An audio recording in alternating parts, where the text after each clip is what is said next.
Hey everybody, John the Other here, obviously. And you might notice something a little different in the environment in which I'm sitting. This poster. This is a large-scale version of a poster that I, with a friend, designed a couple of years ago and put hundreds of copies up in Vancouver, BC, to have almost every single one of them torn down and defaced. I have a video on my channel. I think it's called Men's Rights Are Not Human Rights, apparently. And I want to talk about the punchline of that poster and some rhetoric that has subsequently been adopted into the standard rhetoric of the men's rights movement. The origin of this phrase, men's rights are human rights, prior to, and this is like 3-4 years ago that I was doing this, I had been putting up a couple of different posters. One of them said, it had some standard feminist rhetoric on it. Rape culture, all men are rapists and men can stop rape. Done as clippings from newspapers and magazines, and then a punchline at the bottom of the poster that said, have you had enough of this shit yet? And I think then there was a AVFM link at the bottom, or, you know, like the name of the site. And of course, that was a deliberately, offensively provocative poster to illustrate just how obnoxiously foul so much feminist rhetoric is towards men. Have you had enough of this shit yet? I certainly had then. I've still had enough of it. And of course, it's got torn down almost as fast as I could put them up. Then I did a poster addressing another piece of feminist rhetoric, Stop Violence Against Women, and it was the United Nations blue painted hand thing with the Stop Violence Against Women motto written on it, and I added, but not against men because fuck men. And I think I had a little bit of text added to that as well, and that was a poster that similarly got torn down, and some people took an X-Acto knife and cut the thing so they could tear the part away that said, but ignore the violence against men, and so they left the segment of the poster that was the original UN Women, you know, Stop Violence Against Women business. So only selectively stop violence against the demographic already least affected by it. And the fact that these posters were being defaced and torn down so fast, I mean, it was like there was somebody watching the street, waiting for me to go by with my postering, and 2.5 minutes after I'm out of sight, boom, down they come. And this was pretty frustrating to me. And it wasn't that I thought that these people were evil. I was like, how do I get through to these people that what they're actually promoting is violent and harmful? This standardized feminist rhetoric, all men are rapists, stop violence, only against the people least affected by it, etc. How do I get through to these people that in tearing down what I'm saying, they're actually promoting a culture of violence? They're actually promoting harm and promoting hatred and malevolence and all this business. So I designed this poster. Now, I didn't do the graphical layout. I had a friend who's a really quite a brilliant designer help me with that.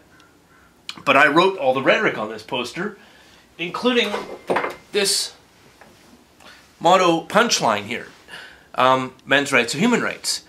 Because I was trying to convey to these people that, you know, these people, the ones in Vancouver who were, you know, patrolling the street and ripping down my posters as fast as I could put them up, that what I was talking about was an actual recognition of human damage and saying, enough, like, can we actually just stop going, my little preferred group, they're the only people I want to care about and everybody else can go fucking burn in a fire. So I designed this motto, so that if you're actually opposing this, what you're opposing are human rights. And subsequent to that, we have the men's rights movement adopting the motto, the men's human rights movement. And at the time, when that particular motto became standard rhetoric, I was entirely in support of it because it mirrored my own rhetoric. I've had, you know, a little bit of time to rethink that, and I now think that this poster wasn't very well thought out at all. And I would like to put forth the idea that men's rights as a movement are not and should not be thought of as human rights. Now I'll tell you why. When we talk about rights, the rights belonging to people, generally we can categorize them into two flavors, two areas. Typically we'll say civil rights, or we will say human rights. Now the United Nations has a Charter of Human Rights. There's a bunch of rules, and if you read them one by one, they all seem quite reasonable. They all make sense. I have in fact referred to them in the past in my own writing. They're the right not to be killed, the right not to be arbitrarily arrested, etc., against torture, and blah blah blah. The right that all people are basically the same, regardless of sex or religion or ethnicity, and etc. The problem is that the way we categorize human rights and civil rights creates two different sets of behavior in government, in law enforcement.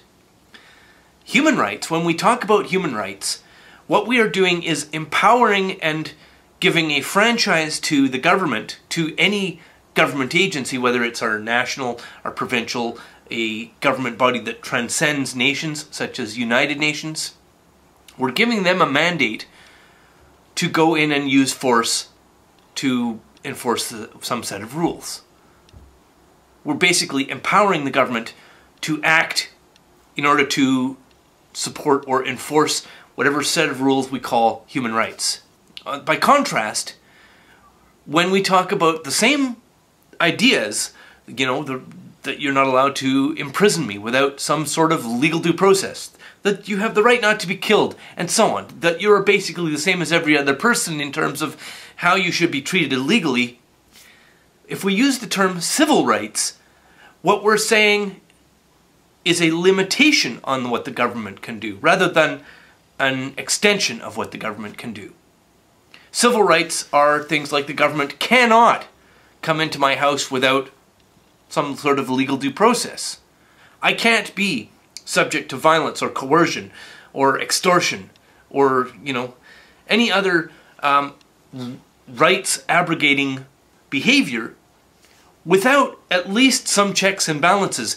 The term civil rights, in the way that that is constructed, limit the power of government to interfere with private citizens, whereas framing it in the language of human rights actually empowers the government to do more in the interference of the lives of human beings.